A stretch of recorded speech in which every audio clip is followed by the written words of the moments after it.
요즘 하나님이 제게 주시는 음성입니다. 하나님이 살리십니다. 하나님이 회복케 하실 줄 믿습니다. 우리가 우리 인생을 살아가다 보면 많은 문제들을 만나게 되죠. 그런 문제들, 그 문제들을 우리가 해결하기 위해서 가장 먼저 해야 하는 것이 무엇입니까? 그 문제가 무엇 때문인지 원인을 찾는 것이 가장 먼저 이루어져야 할 일입니다. 내게 어떤 문제가 있어요. 그렇다면 그 문제를 해결하기 위해서는 원인부터 알아야 합니다. 우리가 어떤 몸에 이상이 생겼을 때, 그럴 때 우리가 뭐부터 찾아야 합니까? 아픈 원인부터 찾아야 하듯이 모든 문제들은 원인부터 일단 찾아야 합니다. 그래야 그 원인을 찾아야 우리가 그 원인에 맞게 대책을 세울 수 있고 해결책도 마련할 수 있게 되는 것입니다. 오늘 역대하 29장부터는 히스기야 왕이 이제 왕으로 등극하여 왕위 활동을 하는 모습을 우리에게 보여주고 있습니다. 그런데 안타깝게도 이 히스기야 왕이 어떤 나라를 물려받았는지 압니까? 망한 나라를 물려받았어요. 아마 우리 부모님들 중에 자녀에게 망한 가정을 물려주고 싶은 사람은 없을 거예요. 그죠?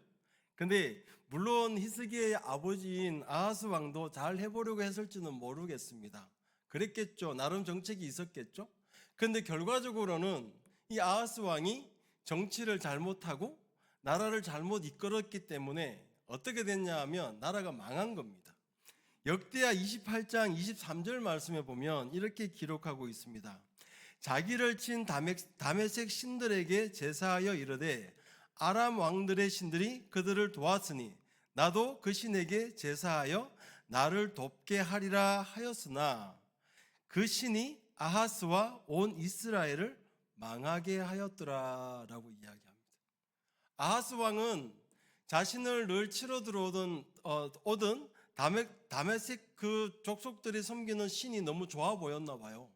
그래서 그들이 원래 이스라엘이 섬기던 하나님을 버리고 다메섹의 신을 섬기기 시작을 합니다. 그러면 자기도 다메섹처럼 잘 될 줄 생각했나 봐요. 근데 결과는 뭐였냐 하면 나라가 망해버린 것입니다.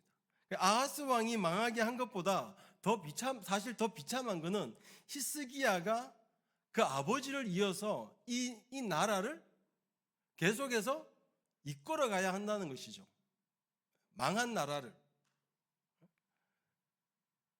히스기야는 아버지로부터 이렇게 물려받은 이 망한 이스라엘, 그 나라를 물려받으면서 아마 어떻게 해야 회복시킬 수 있을까? 어떻게 해야 다시 이 망한 이스라엘을 재건시킬 수 있을까? 많은 고민들을 했을 것이라 생각을 합니다.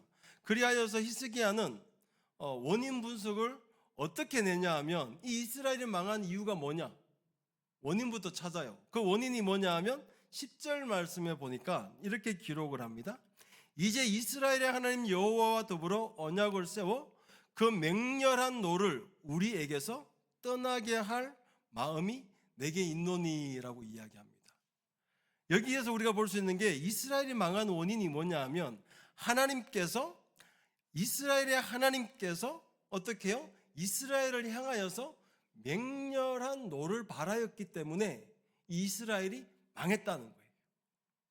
그래서 이 히스기야는 여기에다가 이스라엘이 망한 원인을 둬요. 하나님께서 화가 나셔서 이스라엘을 망하게 하셨구나. 아마 히스기야 왕은 가만히 있다가 갑자기 나이가 25세가 되고 왕이 되고 하진 않았을 거예요. 어린 나이부터 왕 대신 아버지가 정치하는 것들을 꾸준히 봐왔겠죠. 어떻게 하는지. 그 한 25년이라는 세월 동안 아버지가 실패하는 현장에 이 히스기야도 있었다는 것입니다. 그렇게 있으면서 이 히스기야 내린 결론이 아버지가 이스라엘을 망하게 하고 망한 왕이 되어진 이유는 하나님을 버렸기 때문이다라고 이 히스기야는 결론을 내렸습니다.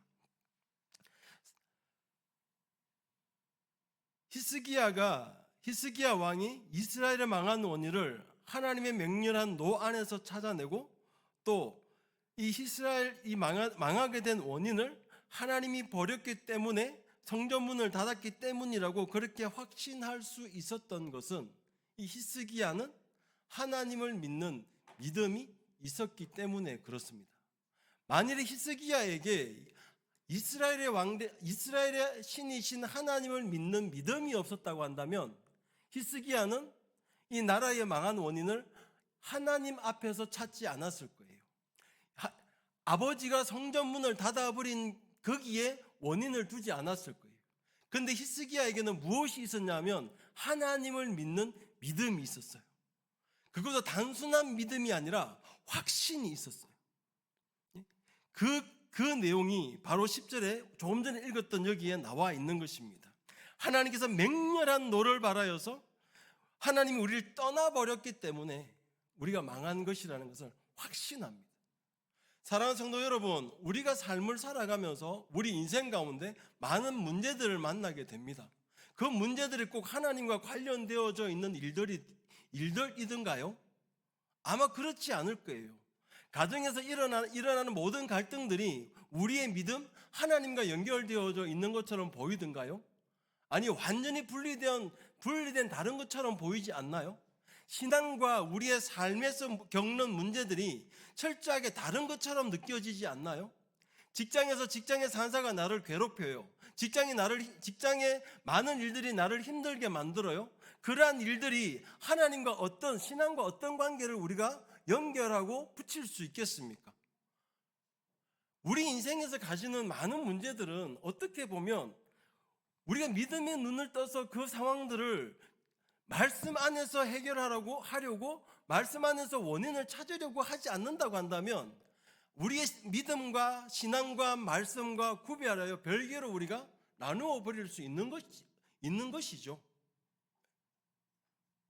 그런데 히스기야는 이스라엘이 망한 원인이 정치에도 있지 아니하고 군사력에도 있지 아니하고 이 모든 것들보다 어디에서 찾냐 하면 자신 안에 있는 하나님을 향한 믿음에서 찾고 있는 것입니다.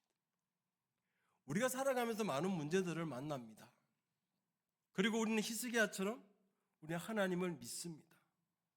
그렇다고 한다면 우리도 우리의 삶의 모든 문제들을 하나님 안에서 그 원인들을 찾으려고 노력하고 찾았으면 좋겠습니다. 아니, 우리는 하나님 안에서 우리 인생의 문제들의 원인을 찾아야 합니다. 모든 것이 하나님 안에 있기 때문입니다. 우리에게 삶에 있는 모든 문제들 하나님 앞에 내어놓고 무엇이 원인인지 찾아보며 거기에서 대안들을 발견할 수 있기를 간절히 축원합니다.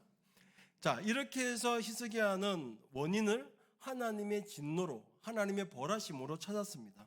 그렇다고 한다면 히스기야가 왕이 되었을 때 이스라엘에게 있었던 문제들은 무엇이었을까요? 6절과 7절 말씀, 특히 우리가 7절 말씀 같이 우리 한번 읽어보도록 할게요. 시작. 또 낭실 문을 닫으며 등불을 끄고 성소에서 분향하지 아니하며 이스라엘의 하나님께 번제를 드리지 아니하므로 라고. 지금 보면 잠깐 띄워줄래요? 6절과 7절에 이스라엘이 하나님께서 심판하시고 벌하신 이유를 설명하고 있는데, 특히 7절에 보면 낭실문을 닫았다는 거예요. 아하스 왕이 무엇을 했냐면 이스라엘 성전, 하나님께 예배하는 성전의 문을 닫아버렸어요. 그리고 거기에 있는 하나님께 드리기 위하여 사용되어지던 모든 기구들을 부셔버립니다. 그러니까 하나님 앞에 완전히 예배 못하도록 다 망가뜨려 놓은 것이죠. 좀 띄워줄래요? 네. 잠깐만 띄워놓으면 좋겠습니다. 네. 그렇게 해서 문을 닫아 버린 것입니다. 그렇게 닫아 버리고 나서 띄워줄래요? 네. 그 다음에 등불을 끄고 성소에서 분향하지 아니하며, 그 다음에 이스라엘의 하나님께 뭐 했다고 합니까?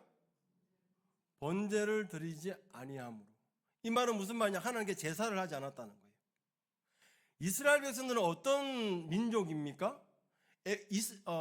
애굽에서 노예 생활하던 이 이스라엘 백성들을 하나님이 모세를 통하여서 출애굽시킬 때 모세가 애굽 왕 바로에게 가서 했던 말을 혹시 기억하십니까? 그때 모세가 이 이스라엘 백성들을 내어 보내어 주기를 청하면서 어떻게 이야기하냐면 우리가 섬기는 우리 하나님께 제사하러 간다라고 이야기해요. 이게 무엇이냐면 이스라엘의 시작은 어디에 있냐면 하나님께 제사함에 있다는 거예요.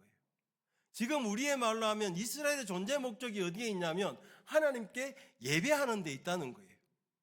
그런데 이런 이스라엘 백성들이 성전 문을 닫아버린 거예요. 그리고 하나님께 제사해야 할 이 민족들이 하나님 앞에 제사 드리기를 멈추고 번제 드리기를 멈추어 버린 것입니다. 그 결과로 인하여서 이들은 하나님의 진노의 대상이 되어져 버리고 말았다라는 것입니다. 그리하여 히스기야는 이 모든 문제들을 어떻게 해결해 가냐 하면 다시 성전 문을 열어젖힙니다. 그리고 다시 제사를 회복시켜냅니다. 그리고 이 성전을 섬기던 레위인들을 불러와서 모아놓고 어떻게 이야기하냐 하면 11절 말씀에 이렇게 이야기합니다. 내 아들들아 이제는 게으르지 말라. 여호와께서 이미 너희를 택하사 그 앞에 서서 수종들어 그를 섬기며 분향하게 하셨느니라 라고 이야기합니다.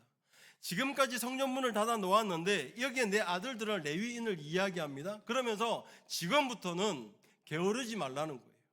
여기에 나오는 게으르다라는 이 단어가 어떤 뜻을 가지고 있냐면 움츠리다라는 첫 번째 뜻이 있어요. 사람이 다시 말하면 레위인들에게 앞으로 너희들이 하나님 앞에 제사할 때에 너희 자신을 움츠리지 말라는 거예요. 움츠림은 어디에서 들어옵니까? 불확실성에서 옵니다. 하나님 앞에 나아가 이게 긴가민가 정말 내가 하나님 앞에 번제를 드릴 때에 하나님께 제사를 드릴 때에 하나님께서 연락하시고 우리에게 복을 주시겠는가? 오늘 내용을 하면 정말 내가 하나님 앞에 나아가 제사할 때에 번제할 때에 하나님이 내 문제를 해결해 주시겠는가라는 의문이 생기면 움츠러들어요. 야, 예배한다고 될까? 이 마음인 거예요. 두 번째로는 어떤 느낌이냐면 방심하지 말아라, 태만하지 말아라는 의미가 있어요. 이 말은 어떤 의미냐면 하나님 앞에 드리는 이 예배 앞에 뭐하라? 최선을 다하라는 이야기예요. 오직 몰입하고 거기에 집중하여서 태만하거나 거기에서 방심하지 말아라는 것입니다. 우리의 조금의 방심함과 태만함이 혹여나 무엇할까 봐 하나님 앞에 드리는 이 번제에 흠을 낼까 봐 하나님 앞에 드리는 이 제사에 하나님이 받지 못할 무언가가 섞일까 봐 레위인들이 최선을 다하여 신중하게 하나님께서 받으시는 제사로 하나님께서 받으시는 번제로 하나님께 드려야 한다라고 촉구하고 있는 것입니다. 세 번째로 무엇입니까? 말 그대로입니다. 게으르지 말라는 거예요. 부지런하게 제사라는 거예요. 게으르면 안 된다는 거예요.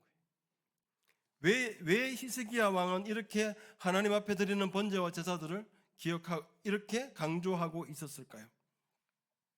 번제는 동물을 잡아 태워 죽이는 것이 번제입니다. 그런데 그냥 태워 죽이는 것이 아니라 동물을 잡을 때마다 그 동물에게 무엇이 전가됩니까? 사람의 죄가 전가됩니다. 한 사람이 한 짐승을 끌고 와서 성전으로 와요. 그리고 제사장 앞에 내어놓고 내가 이런 죄를 지었습니다 라고 하면 제사장이 그 짐승 앞에 안수를 하고 그 사람이 가지고 있던 그 죄를 이 짐승에게 전가시켜요. 그러면서 그럼 이 짐승은 왜 죽는 겁니까? 나의 죄를 대신하여 죽게 되는 것입니다. 이스라엘 백성들은 그렇게 하나님 앞에 자신의 죄를 대신하여 죽는 그 짐승들을 보면서 무엇을 느끼겠습니까? 아, 내가 하나님께 지은 죄가 한 마리의 짐승을 죽여야 할 만큼 이 생명을 앗아가야 할 만큼 큰 것이구나. 하나님께서 미워하는 것이구나. 깨닫는 것입니다. 그리고 그 짐승의 피가 흐르며 나아갈 때에 그 피를 보면서 어떤 생각을 하겠습니까? 내가 지은 죄가 이렇게 크구나. 하나님 앞에 자신의 모습을 회개하며 반성하는 자리가 번제의 자리이며 제사의 자리입니다. 사랑하는 성도 여러분, 지금 우리는 이렇게 짐승을 잡아와 하나님 앞에 번제하거나 제사하지는 않습니다. 왜냐하면 우리의 죄를 위하여 하나님 되시는 예수 그리스도께서 십자가에서 죽으셨기 때문에 그렇습니다. 우리는 예수님의 그 십자가를 기억할 때마다 생각했으면 좋겠습니다. 아, 하나님이 보시기에 내 죄가 이만큼 심각하구나. 독생자 아들을 죽여야만 해결할 수 있는 그만큼의 죄가 내 죄이구나. 우리 하나님 앞에 나올 때마다 이러한 마음들로 주님 앞에 나와 우리 예배의 자리에 앉아야 할 것입니다. 그래도 우리가 감격스러운 것은 이제 예수 그리스도의 십자가의 죽으심으로 말미암아 우리가 죄 사함을 받고 하나님의 자녀가 되는 그 권세들을 가졌다는 것입니다. 사랑하는 성도 여러분, 우리가 그렇다면 우리가 살아가는 우리의 삶에 우리는 어떻게 예배해야 할까요? 우리가 어떻게 해야 예배에 대한 게으름들을 내어버리며 하나님 앞에 나아갈 수 있을까요? 기억했으면 좋겠습니다. 우리 인생에 살아가는 데의 문제의 원인은 우리의 예배의 무너짐에 있다. 종교가 타락을 하고 기독교가 타락을 할 때 보면 가장 무너지는 게 뭐냐면 예배의 가치입니다. 한 성도가 하나님과 멀어지는 상황들을 보면 이 예배를 업신여기거나 예배를 범패스럽게 생각하면 그 신앙이 죽어가요. 반대로 지금은 미비한 신앙이라 할지라도 하나님의 예배의 자리를 사모하고 이 예배에 하나님의 은혜를 사모하며 하나님 앞에 나와 예배하는 자들은 점점 성장하고 회복되어져 가는 것을 볼 수 있습니다. 오늘 우리가 드리는 이 예배가 우리의 문제의 해결점임을 기억했으면 좋겠습니다. 여기에 하나님께서 오셔서 역사하시는 것입니다. 제가 처음 사역을 시작할 때 사역을 나가보니까 학생들의 예배도 그렇고 제 성에 차지 않아요.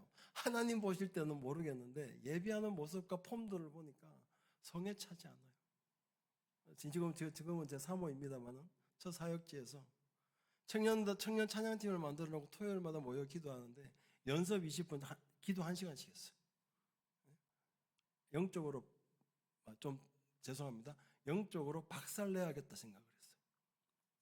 그러면서 제가 뭘 얼마나 강조했냐면 그때 그 교회 예배는 묵두하심으로 이렇게 시작했거든요. 청년들에게 목사님의 묵두하심으로가 우리에게 은혜가 되어야 한다. 목사님의 있을지어다가 우리에게 감격이 되어야 한다. 예배의 어느 한순간도 우리에게 은혜롭지 못한 것은 없고 우리가 하나님 앞에 소홀히 해야 할 것은 없다. 묵두하심으로 할 때 하나님의 영으로 하나님 앞에 예배하고 있을지어다로 마칠 때까지 우리는 하나님을 예배해야 한다. 거기에 우리가 방심하거나 소홀해서는 안 된다. 그리고 우리가 하나님께 그렇게 예배하는 그 모습들이 절대 게을러서도 안 된다. 청년들에게 강조했습니다. 예배 빠지지 마라. 오늘 지금 드리는 이 예배가 여러분들이 앉아있는 이 예배가 오늘 예배를 성공한다면 이 예배가 여러분들의 미래를 바꾸어 놓을 것이다. 사랑하는 성도 여러분, 저는 확신합니다. 하나님이 찾으시는 사람은 어떤 사람입니까? 요한복음 4장 23절에 보니까 하나님은 하나님을 예배하는 자를 찾는다고 말씀하셨습니다. 이 시대에 하나님은 누구를 찾고 있을까요? 히스기야 왕과 같이 인생의 모든 문제가 하나님께 있음을 고백하며 하나님을 예배하는 자를 하나님은 찾고 계십니다. 우리 모두가 하나님께 찾은 바 되어 우리 인생의 어떠한 문제를 만나더라도 예배 가운데서 해결받고 하나님 안에서 해결받는 그러한 하나님의 백성들로서 하나님의 전능하심을 누리는 그러한 삶을 살아갈 수 있기를 간절히 소원합니다.